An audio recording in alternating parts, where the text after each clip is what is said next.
함께 보겠습니다. 오늘 우리에게 주시는 하나님의 귀한 말씀은 갈라디아서 5장의 말씀입니다. 갈라디아서 5장 22절과 23절 신약의 말씀 308페이지가 되겠습니다. 갈라디아서 5장 22절 23절 두 절 말씀만 우리 함께 합독하겠습니다. 말씀을 통해서 귀한 은혜 받으시기 바랍니다. 시작. 오직 성령의 열매는 사랑과 희락과 화평과 오래 참음과 자비와 양성과 충성과 온유와 절제니 이 같은 것을 금지할 법이 없느니라. 아멘. 오늘도 귀한 예배 자리에 오신 여러분 모두를 주님의 이름으로 사랑하고 또 축복합니다. 할렐루야. 할렐루야. 네. 저희 남천안교회 하나의 그 캐치프레이즈, 아니 하나의 중요한 그 비전이 바로 성령의 열매가 풍성한 교회, 이런 이제 주제입니다. 그래서 여러분 주보에 보시면 이제 교회 이름 위에 성령의 열매가 풍성한 교회 이렇게 기록이 되어 있어요. 그래서 제가 목회를 준비하면서 하나님 앞에 기도했을 때 하나님께서 저에게 주셨던 말씀이기도 하고요. 그리고 우리 교회가 저는 성령의 열매가 풍성한 성도들로 가득한 교회가 되었으면 좋겠습니다. 그래서 이런 주제를 가지고 벌써 26년 동안 우리가 이 교회를 함께 세워가고 있습니다. 올해 이제 27년째를 맞이하게 되는데, 제가 2000년 1월 1일 날 우리 교회를 개척하고 첫 설교를 하면서 이 본문을 가지고 설교를 했었어요. 그리고 성령 제목도 똑같이 성령의 열매가 풍성한 교회라는 그러한 주제를 가지고 처음 설교를 했습니다. 그리고 그때부터 매년 신년주일 새로운 한 해를 시작하는 첫 주에는 이 설교 말씀, 이 제목의 말씀을 가지고 지금껏 26번을 설교를 했습니다. 그리고 오늘 이 말씀을 가지고 설교를 하면 벌써 27번째의 설교가 됩니다. 그만큼 하나님께서 저를 통해 이 교회를 개척을 하게 하실 때 그런 성령의 열매가 풍성한 성도들이 가득한 교회가 되기를 하나님 원하셨고, 그런 성도들이 넘쳐나는 우리 남천안 교회가 되기를 하나님이 원하셨습니다. 그래서 제가 그런 마음과 소원을 담아서 매년 여러분 다 알고 계신 말씀이고 기억하고 계신 말씀이지만 다시 한번 이 말씀을 좀 기억해서 여러분이 올 한 해 동안 성령의 풍성한 아름다운 열매들을 풍성히 맺혀가는 그런 한 해가 되게 하기 위해서 제가 매년 신년 예배 때 이 말씀을 가지고 설교를 합니다. 여러분 2026년 새로운 한 해 성령의 열매가 풍성한 여러분의 삶을 살아가시기를 주의 이름으로 축원합니다. 우리 남천안교회는 그런 성도들이 가득한 그러한 교회가 되어야 할 줄로 믿습니다. 성경은요 우리가 육에 속한 사람인지 아니면 성령에 속한 사람인지를 이야기를 합니다. 그것을 알아야 한다라고 우리에게 이야기를 해요. 여러분 어떻습니까? 여러분은 육에 속한 사람입니까? 아니면 성령에 속한 사람입니까? 여러분 그것을 아는 것이 참 중요한데 왜 중요하냐면요, 내가 육에 속한 사람이 된다면 결국 우리는 그 육과 함께 멸망하게 된다라는 거예요. 육에 속한 사람이라면 여러분 그 육과 함께 멸망하게 될 때에 육과 함께 멸망하고 사라지게 된다라는 겁니다. 하지만 여러분 우리가 성령에 속한 사람이 된다면 그런 영이신 하나님과 함께 영원히 살게 되는 은혜를 누리게 되는 것이죠. 우리가 성령의 사람이 되고 성령의 열매를 풍성히 맺는 그런 삶을 살아가야 하는 이유가 바로 여기에 있다라는 겁니다. 사랑하는 성도 여러분, 여러분 모두가 육에 속한 사람이 아니라, 할렐루야, 육에 속한 사람이 아니라 우리 모두는 영에 속한 사람, 성령의 사람들이 되는 귀한 은혜가 있기를 주님의 이름으로 축원합니다. 자, 오늘 갈라디아서 5장 16절 이하의 말씀을 쭉 보시면요, 육에 속한 사람에게 나타나는 열매와 또 오늘 함께 읽으신 여러분 본문의 말씀 보면 성령에 속한 사람에게 나타나는 열매가 분명히 다르다, 열매가 있고 그 열매가 분명히 다르다라는 것을 알게 됩니다. 여러분 그 나무는 열매를 보아야 알 수 있는 거죠. 물론 나무 전문가들은 뭐 잎사귀만 보고 가지만 봐도 어떤 나무인지를 알겠습니다만 그렇지 못한 평범한 사람들은 이 열매를 봐야 나무를 알게 되는 거예요. 여러분 우리도 마찬가지, 우리의 삶도 마찬가지입니다. 우리의 삶에 어떤 열매가 나타나느냐, 여러분 그거에 따라서 여러분이 어떤 사람인지, 그리고 어떤 사람으로서 우리의 결말이 어떻게 될 것인지를 분명히 알 수가 있게 된다는 거예요. 자, 여러분 한번 볼까요? 갈라디아서 5장 19절로 21절 한번 보세요. 19절로 21절 보면 육에 속한 사람에게 나타나는 열매가 무엇인지를 우리에게 이야기합니다. 혹시라도 여러분의 삶에 이런 열매, 이런 모습들이 나타난다면 여러분은 육체에 속한 사람이 될 수밖에 없는 거죠. 자, 어떤 열매들이 있는지 한번 19절로 21절 읽어보겠습니다. 시작. 육체의 일은 분명하니 곧 음행과 더러운 것과 호색과 우상숭배와 주술과 원수 맺는 것과 분쟁과 시기와 분냄과 당짓는 것과 분열함과 이단과 투기와 술취함과 방탕함과 또 그와 같은 것들이라. 전에 너희에게 경계한 것 같이 경계하노니 이런 일을 하는 자들은 하나님의 나라를 유업으로 받지 못할 것이요. 아멘. 이런 일을 하는 자들, 즉 육체에 속하여서 육체의 어떠한 열매들을 맺는 삶을 살아가는 자들은 하나님의 나라를 유업으로 얻지 못한다. 왜냐하면 그들은 결국 육체와 함께 멸망할 수밖에 없기 때문이라는 겁니다. 여러분의 삶 속에 오늘 이 말씀 속에서 이야기하는 이런 열매들이 있다면 여러분은 영에 속한 자라고 할 수 없어요. 바로 하나님의 자녀라고도 할 수도 없고 하나님의 백성이라 말할 수 없습니다. 결국 우리는 육체에 속한 사람으로서 그 육신과 함께 멸망을 당할 수밖에 없는 존재가 된다라는 겁니다. 자, 반면에 성령에 속한 사람에게 나타나는 열매가 있다라는 거죠. 오늘 함께 읽으신 말씀입니다. 22절과 23절 한 번 더 읽어봅시다. 시작. 오직 성령의 열매는 사랑과 희락과 화평과 오래 참음과 자비와 양성과 충성과 온유와 절제니 이 같은 것을 금지할 법이 없느니라. 아멘. 자, 반면에 영에 속한 사람, 성령의 사람에게는 이러한 성령의 9가지 열매가 나타난다. 여러분 성령의 9가지 열매가 뭡니까? 사랑과 희락과 화평. 좀 3개씩 끊어 읽으시면 좋아요. 오래 참음과 자비와 양선, 충성과 온유와 절제. 여러분 이 성령의 9가지 열매가 나타난다라는 거예요. 여러분의 삶에 이런 열매들이 나타나면 나는 성령에 속한 사람으로 하나님의 나라를 기업으로 얻게 되는구나. 할렐루야. 예. 이 성령의 9가지 열매를 맺어가는 그런 삶을 우리가 살아가야 하는데 여러분 중요한 것은 17절의 말씀처럼 육체의 소욕과 성령의 소욕은 서로를 거슬리게 한다라고 이야기를 해요. 서로 대적하게 한다라고 이야기를 합니다. 그래서 서로가 원하는 것을 하지 못하게 만든다라고 이야기를 해요. 자, 다시 말하면 우리가 여러분 성령의 인도함을 따라 살아가게 되면 육체의 소욕을 거스르게 된다라는 거죠. 육체가 원하는 일을 하지 못하게 만든다라는 거예요. 반대로 여러분 우리가 육체의 소욕 아래 있으면 성령의 인도하심을 따라 살지 못하게 하고 성령이 기뻐하시고 하나님이 기뻐하시는 일을 하지 못하게 만든다라는 겁니다. 이 두 가지는 서로가 대적한다라는 거, 서로를 거슬리게 한다라는 거죠.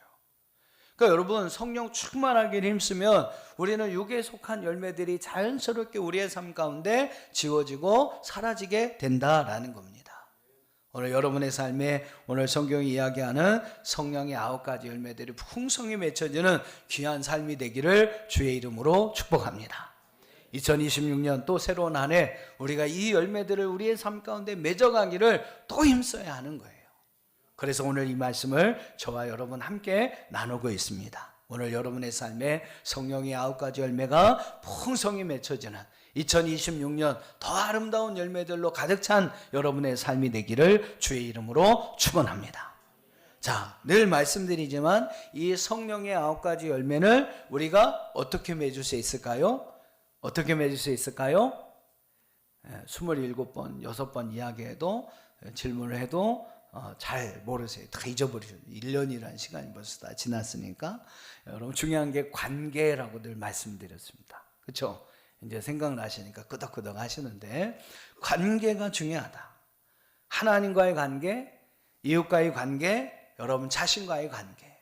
우리는 이 세 가지 관계 속에서 성령의 9가지 열매를 맺게 되는데, 자, 하나님과의 관계 속에서 사랑과 희락과 화평의 열매를 맺게 된다.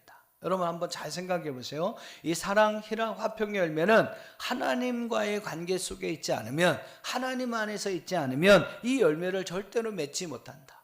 하나님과의 관계가 끊어진다면 절대로 우리의 삶에 이 세 가지 열매를 맺을 수가 없게 되는 겁니다. 자, 그 다음에 또 하나의 관계가 이웃과의 관계예요. 이웃과의 관계. 하나님께서 여러분 주변에 여러 사람들을 두셨잖아요. 우리는 그들과의 관계 속에서 오래 참음과 자비와 양선의 열매를 맺어야 합니다. 하나님께서 여러분 주변에 때로는 여러분 막 속색이고 어렵게 하는 사람이 있습니다만 그런 사람들을 두신 이유가 있다. 그들과의 관계 속에서 이 열매들을 맺어가게 하기 위함이다. 자, 세 번째 관계는 바로 여러분 자신과의 관계입니다.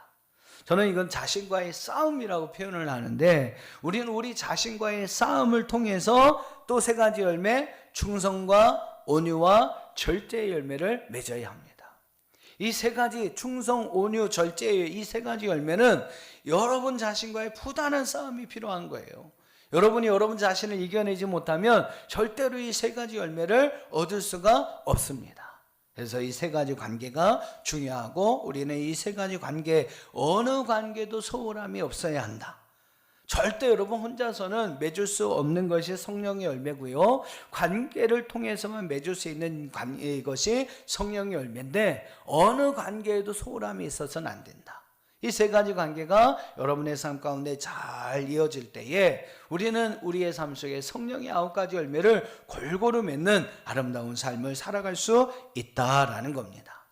자, 오늘 이 세 가지 관계 속에서 맺혀지는 세 가지 열매들을 우리 한번 좀 조금 더 자세히 살펴보도록 하겠습니다. 자, 첫 번째 우리는 하나님과의 관계 속에서 누구와의 관계요? 하나님과의 관계 속에서 사랑과 희락과 화평의 열매를 맺어야 합니다. 자, 여러분 사랑. 우리는 너무나 사랑이 중요하다는 것을 많이 들어왔어요. 우리가 너무나 잘 알고 있는 것처럼 그리스도인과 교회에 있어서 가장 중요한 덕목이 바로 사랑입니다. 요한일서 4장 16절에 보니까 하나님이 우리를 사랑하시는 사랑을 우리가 알고 있나니, 여러분 하나님의 사랑을 알기 때문에 오늘 이렇게 우리가 이 자리에 와서 하나님을 예배하고 있는 줄로 믿습니다. 우리를 향한 하나님의 사랑을 알고 우리가 믿었나니 하나님 무엇이다? 사랑이시다. 여러분 하나님이 사랑이시래요. 그리고 중요한 것이 사랑 안에, 그 사랑 안에 거하는 자가 하나님 안에 거하고 그 사랑 안에 거하는 자가 하나님 안에 거할 수 있다라고 이야기를 합니다. 하나님은 사랑이시고 그 사랑 안에 거하는 자가 하나님 안에 있고 하나님도 그 사랑과 함께 우리 안에 거하신다라고 우리에게 말씀하고 있어요. 그만큼 여러분 사랑이 중요한 거예요. 교회 여러분 사랑이 없으면 그 교회는 하나님이 거하지 않는다라고 이야기할 수 있어요. 오늘 요한일서 4장 16절의 말씀에 의하면 교회에 사랑이 없으면 그 교회는 하나님이 거하지 않는다라고까지 이야기할 수 있다라는 거죠. 하나님을 사랑하는 교회, 성도들 안에 정말로 아름다운 사랑의 교회가 있는 그 교회에 우리 하나님이 함께 하시는 줄로 믿습니다. 성도들 개개인도 마찬가지예요. 여러분 하나님을 사랑하는 자와 하나님은 함께 하십니다. 여러분 서로가 우리가 함께 사랑할 때 그곳에 우리 하나님께서 함께 임하시는 것을 믿으시기를 바랍니다. 미움과 분열과 다툼이 있는 곳에는 하나님이 함께 하지 않으세요. 하나님을 사랑하고 서로가 사랑하는 그곳에 우리 하나님이 함께 하시는 것을 믿습니다. 여러분 사랑이 이렇게 중요한 것인데 여러분은 사랑하고 있습니까? 사랑하는 삶을 살고 있나요? 여러분 사랑이 과연 무엇이라고 생각하십니까? 계속 사랑이 무엇이다, 제가 그동안 여러 가지를 말씀을 드렸어요. 오늘은 또 두 가지를 더 말씀드리고 싶어요. 우리 한번 화면 보면서 잠언서 17장 9절 한번 읽어보겠습니다. 잠언 17장 9절 시작. 허물을 덮어주는 자는 사랑을 구하는 자요 그것을 거듭 말하는 자는 친한 벗을 이간하는 자니라. 여러분, 사랑이 뭐라고 이야기합니까? 허물을 덮어주는 것이다. 여러분, 다른 사람의 허물을 덮어주는 것. 여러분, 그것을 거듭, 그 허물을 거듭 말하는 자는, 그것을 드러나게 하는 자는 쉽게 말하면 나쁜 놈이라는 거예요. 사랑하는 자는, 사랑할 수 있는 사람은 그 다른 사람의 허물을 덮어줄 수 있어야 한다라고 이야기를 합니다. 자, 또 하나 우리가 요즘 누가복음의 말씀을 함께 묵상하고 있는데 누가복음 6장 32절에 보면 이런 말씀이 나와요. 같이 읽습니다. 시작. 너희가 만일 너희를 사랑하는 자만을 사랑하면 칭찬받을 것이 무엇이냐? 죄인들도 사랑하는 자는 사랑하느니라. 여러분, 뭐라고 그랬습니까? 너희가 만일 너희를 사랑하는 자만을 사랑하면, 너희를 사랑하는 자만을 사랑하면 그거는 그리스도인의 사랑의 모습이 아니라는 거죠. 칭찬받을 게 못 된다. 죄인들도, 하나님을 알지 못하는 사람들도 그런 사랑은 한다는, 자기를 좋아해주고 사랑한 사람은 그 사람도 사랑해주고 좋아해준다는 거죠. 여러분, 우리가 하나님을 믿고 믿음으로 살아가는 그리스도인들은 어떤 사랑까지 해야 돼요? 죄인들도 사랑해야 되고요, 원수들도 사랑해야 하고, 우리를 핍박하고 미워하는 자들도 사랑해 줄 수 있어야 한다. 잘 아멘이 안 나오죠. 그냥 아유, 그런 놈들 그냥 가다가 뒤로 넘어져서 코가 깨졌으면 확 시원하겠는데. 근데 여러분, 성경이 이야기하는 그리스도인의 사랑은요, 그런 사람들까지도 사랑하라는 거죠. 그게 여러분 진짜 사랑이래요. 나를 힘들게 하고 아파하게 하고 어렵게 했던 여러분 그 원수까지도 사랑하는 것이 여러분 진짜 사랑이라고 이야기를 합니다. 여러분, 이런 사랑의 열매를 맺어가시기를 축복합니다. 또 우리에게는 희락과 화평의 열매가 있어야 합니다. 여러분, 이것은 하나님과의 관계를 떠나서는 우리의 삶에 희락과 화평의 열매가 맺혀질 수가 없어요. 우리는 여러분 예수 믿는 것이 기뻐야 돼요. 여러분, 오늘 이 자리에 와서 하나님을 예배하는 게 정말 기쁘십니까? 아닌 것 같은데요. 정말 기쁘십니까? 그냥 할 수 없어요. 막 코 끌려갖고 나오신 분은 없으신가요? 여러분, 예수 믿는 게, 하나님 앞에 여러분 예배하는 게 여러분의 기쁨이 되시기를 축복합니다. 우리 이걸 잘 항상 체크해야 돼요. 내가 정말 예수 믿고 하나님 앞에 나와 예배하고 기도하고 찬양하는 것이 내 삶의 기쁨인가? 내 삶의 기쁨이 되고 있는가? 내가 이것만 할 수 없어서 억지로 하고 있지는 않은가? 여러분, 항상 여러분의 삶을, 믿음의 삶을 좀 체크해 보셔야 됩니다. 여러분, 예수를 믿는데 왜 기쁨이 없습니까? 그죠? 예수를 믿는데 왜 여러분의 삶에 평안이 없습니까? 마태복음 8장의 말씀을 보면 이런 말씀이 나와요. 제자들이 배를 타고 가다가 큰 물결이 덮이게 됩니다. 그러니까 배가 막 출렁출렁대면서 다 빠져 죽게 생긴 거예요. 근데 예수님은 저기서 편안히 주무시고 계시는 거죠. 제자들이 큰일 난 거예요. 막 가서 예수님을 깨우면서 주여 주여 우리를 구원하소서, 우리가 다 죽게 되었나이다. 주무시던 예수님이 일어나셔서 이렇게 이야기합니다. 26절에, 마태복음 8장 26절에 예수께서 이르시되 어찌하여 무서워하느냐, 어찌하여 두려워하느냐, 믿음이 적은 자들아. 왜 두려워하고 왜 무서워했어요? 믿음이 적기 때문이다. 믿음이 적은 자들아. 지금 그 배에는 누구와 함께 있습니까? 예수님이 함께 계시잖아요. 그 예수님이 일어나셔서 바람과 바다를 꾸짖습니다. 그랬더니 어떻게 됩니까? 잔잔하게 되었어요. 잔잔하게 되었어요. 여러분, 제자들이 함께 탄 그 배에는 바람과 풍랑을 꾸짖어 잔잔케 하실 수 있는 예수님이 함께 계셨어요. 근데 왜 두려워하느냐? 왜 무서워하느냐? 믿음이 적은 자들아. 여러분, 믿음이 적기 때문에 우리는 조금 어렵고 힘겨운 문제만 생겨도 두려워하고 무서워하는 거예요. 여러분, 하나님을 향한 믿음이 있으면 바람과 풍랑도 잔잔케 하고 온 우주 만물을 창조하시고 그 모든 것을 조금의 오차도 없이 운행하시는 그 하나님을, 그 살아계신 하나님이 오늘도 나와 함께 하신다는 사실을 믿으면 여러분 두려울 게 없어요. 무서울 게 없습니다. 왜 평안이 없습니까? 하나님에 대한 믿음이 없기 때문에, 여러분 잘못 믿고 있기 때문에 무섭고 두려운 거예요. 조금만 힘겨운 문제가 생기기만 하면 우리 벌벌벌 떠는 겁니다. 어떻게 죽을 것 같아. 여러분, 그 주님이 여러분의 인생 가운데 함께 하신다는 사실을 꼭 기억하시길 바랍니다. 우리의 인생의 배에는 우리 주님이 함께 하고 계십니다. 할렐루야.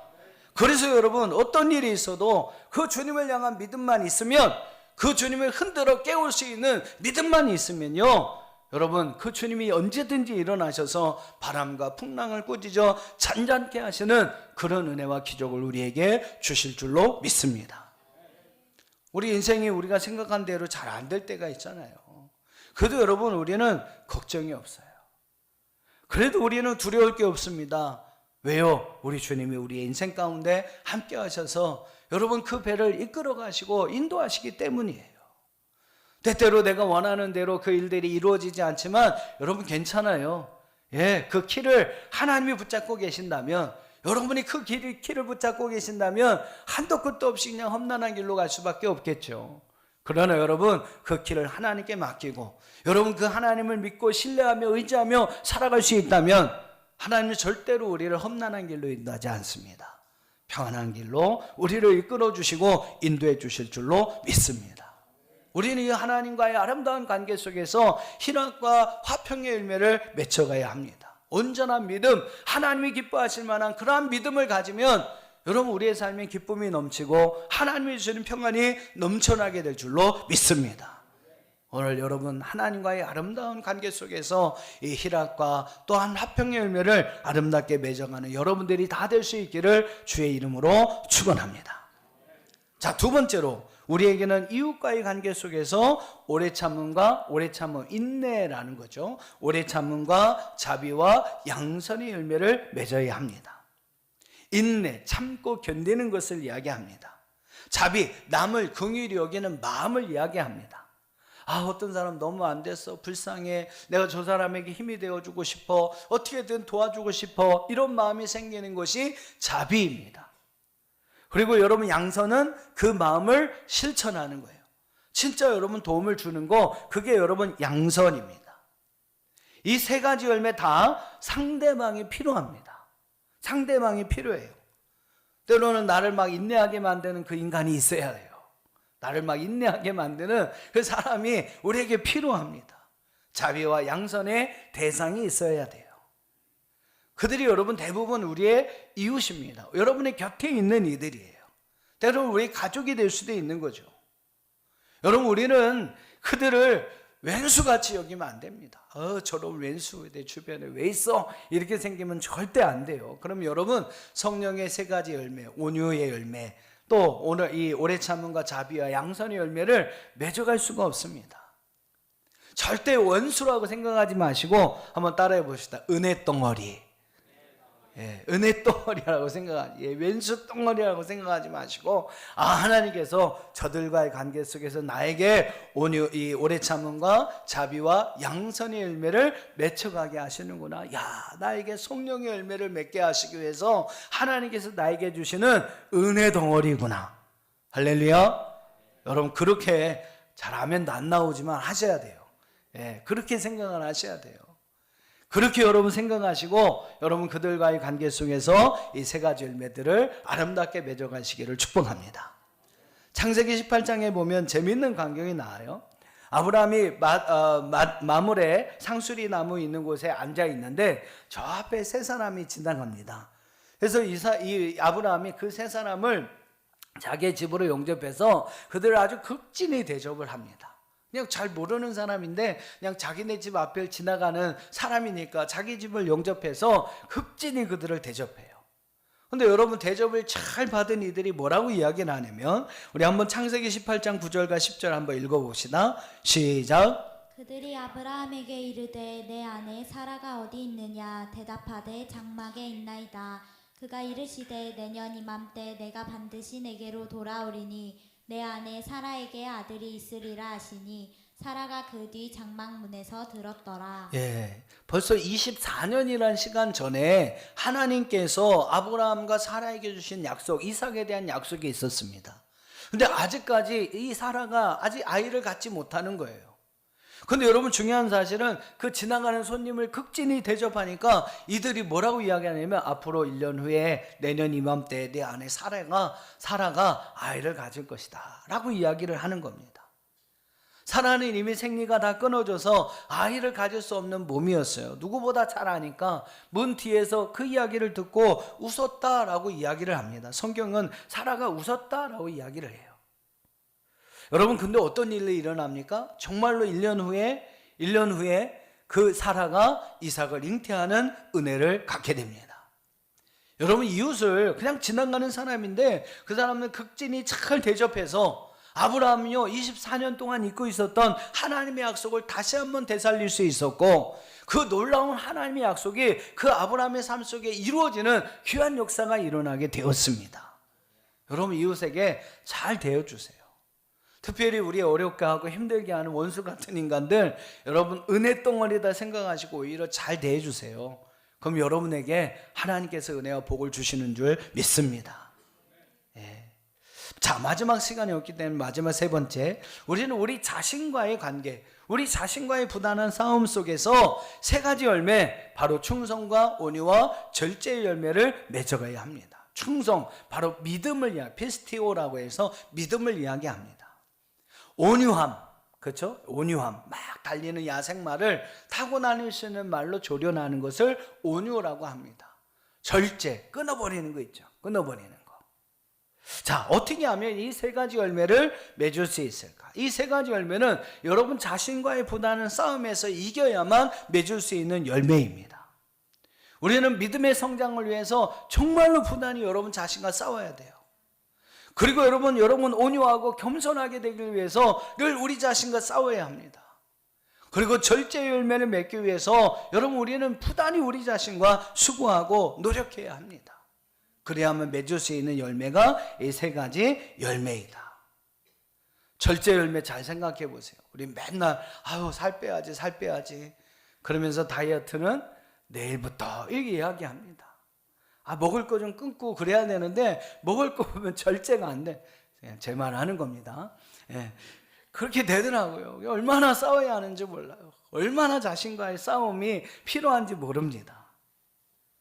여러분 자신과의 싸움을 통해서 여러분의 믿음의 아름다운 성장, 또 온유함, 이 온유함, 겸손함 얼마나 어렵습니까? 늘 우리는 교만에 둘러싸여 조금만 뭐가 있으면 자신을 높이려고 하는 그러한 교만한 마음이 우리 안에 있습니다. 조금만 방심하면요 여러분 우리 안에서 교만이 스물스물 올라옵니다. 이러한 마음들을 여러분 자신과의 싸움을 통해서 다 잘라내야 돼요. 그래야만 우리는 이 세 가지 아름다운 열매를 맺을 수가 있게 됩니다. 창세기 32장에 보면 야곱이 밧단 아람으로 갔다가 이제 자기의 고향으로 돌아오는 이야기가 나와요. 그리고 이제 약곡강을 지나기만 하면 이 형을 만나는 겁니다. 형과 아버지를 다시 만나는 거죠. 이 약곡강에서 야곱은 천사와 막 씨름을 합니다. 이 약곡강을 건너면 지금까지 자기에게 장자권과 축복을 빼앗겼던 이 에서가 칼을 갈고 자기를 기다리고 있어요. 그 형과 지금 대면해야 될 상황입니다. 여러분 그 형을 만나면 야곱이 어떻게 하는 게 그 가정에 평화롭게 되는 걸까요? 형한테 엎드려서 싹싹 빌어야죠. 아버지 앞에 엎드려서 싹싹 빌어야 돼. 아버지 잘못했습니다. 형님 제가 잘못했습니다. 괜한 욕심 때문에 제가 형 아버지 속이고 이렇게 돼서 내가 지금까지 고생하고 돌아왔습니다. 그냥 무릎을 꿇고 싹싹 빌면 그래도 풀릴까 말까 한 그런 관계가 형과의 관계였어요. 그런데 여러분 야곱의 입장에서는요 도저히 그 형 앞에서 무릎을 꿇을 수가 없는 거예요. 왜냐하면 지금 자기가 형 에서보다 훨씬 더 힘이 세거든요. 아내도 더 많고요. 자식들도 더 많아요. 재물도 훨씬 많습니다. 자존심도요. 형 에서보다 야곱이 훨씬 세요. 도저히 형 앞에서 무릎을 꿇을래야 꿇을 수가 없는 그러한 형편입니다. 자기 형편이 그만큼 된 거예요. 그것을 누구보다 잘 알고 있었던 야곱이었기 때문에 야곱이요 그날 밤 이 약곡강에서 천사를 붙들고 이야기를 하는 거예요. 그때 야곱이 천사를 향해서 기도했던 기도의 제목이 뭔지 아세요? 여러분 창세기 32장 32장 26절에 보면 야곱이 이렇게 이야기합니다. 당신이 내게 축복하지 아니하면 가게 하지 아니하겠나이다. 이게 우리말대로 여러분께 좀 번역을 하면 야곱이 미친놈 같아요. 아주 축복에 미친놈 같아요. 지금까지 축복 많이 받았는데 여기 와서, 그죠? 이제 형 에서를 만난 이 문턱 앞에서도 또 축복해달라고 이야기하니까 축복에 사무친 사람 같아요.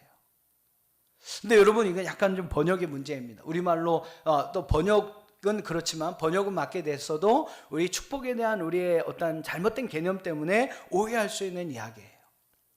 여러분, 여기에 나온 축복하다라고 하는 단어는 제가 늘 말씀드리죠. 히브리어 바라크라고 하는 단어입니다. 우리말로는 축복하다라고 번역할 수밖에 없는 건데, 영어의 성경을 보면 이 단어를 뭐라고 번역했냐면 kneel down, 즉 무릎을 꿇다라는 단어로 번역을 하고 있어요. 즉 여러분, 32장 26절에서 야곱 지금 뭐라고 이야기하냐면, 내가 지금도 많은 것을 가지고 있지만 더 주세요. 하나님 더 많은 복을 주세요. 축복해 주세요. 이런 의미로 기도하는 게 절대 아닙니다. 여러분, 야곱은 천사를 붙들고 지금 뭐라고 이야기하냐면, 저는 제 힘으로 절대 형 앞에 무릎 꿇을 수 없어요. 내 힘으로는 도저히 무릎 꿇을 수 없습니다. 제발 내가 형 에사 앞에서 무릎을 꿇을 수 있도록, kneel down 할 수 있도록 나를 축복해 주세요. 그게 여러분 축복의 개념이에요. 여기서 이야기한 축복의 개념이에요. 그 형 앞에서 내가 무릎을 꿇을 수 있도록 하나님 도와주세요. 무릎 꿇을 수 있는 사람이 될 수 있도록, 내가 낮출 수 있고 겸손해지고 그렇게 낮아질 수 있는 사람이 될 수 있도록 하나님 도와주세요. 여러분, 천사를 붙들고 그거 씨름하고 있는 것입니다. 천사가 야곱의 한도뼈를 칩니다. 여기 엉치뼈를 쳐요. 그러니까 이제 여기가 위골이 되니까 야곱이 서 있고 싶어도 서 있을 수 없어요. 이게 우리 인간을 서게 하는 아주 중요한 뼈거든요. 여기가 위골이 되니까 그냥 주저앉을 수밖에 없는 겁니다. 그런 모습으로 여러분 제일 끌려갖고 형 앞에 에서한테 갔어요. 그랬더니 에서가 그 동생의 모습을 보고 막 둘이 끌어안고 슬퍼하지 않습니까? 여러분, 이게 축복이고 이게 은혜라고 창세기 32장은 우리에게 가르쳐 줍니다. 하나님 앞에서 우리를 자신을 낮추는 것이 여러분 은혜입니다. 또 여러분, 사람들 앞에서 사람과의 관계 속에서 여러분 교만하거나 높아지지 않고 여러분 자신을 낮추고 겸손해질 수 있는 것이 은혜라는 사실이에요. 여러분, 하나님은 이런 사람들에게 더 아름다운 은혜를 주시는 줄 믿습니다. 우리는 우리 자신과의 부단한 싸움을 통해서 오늘 이 충성, 온유, 절제의 아름다운 열매들을 맺어가야 합니다. 사랑하는 여러분, 하나님께서 2026년 새로운 한 해를 우리에게 주셨습니다. 여러분, 이 한 해 여러분의 삶 속에 이 말씀드렸던 성령의 9가지 열매들이 풍성히 맺혀지는 그런 삶이 될 수 있도록, 또 하나의 우리의 모든 삶을 함께 살아가는 저와 여러분들이 다 될 수 있기를 주님의 이름으로 축원합니다. 할렐루야. 이 시간 우리 성찬의 자리로 함께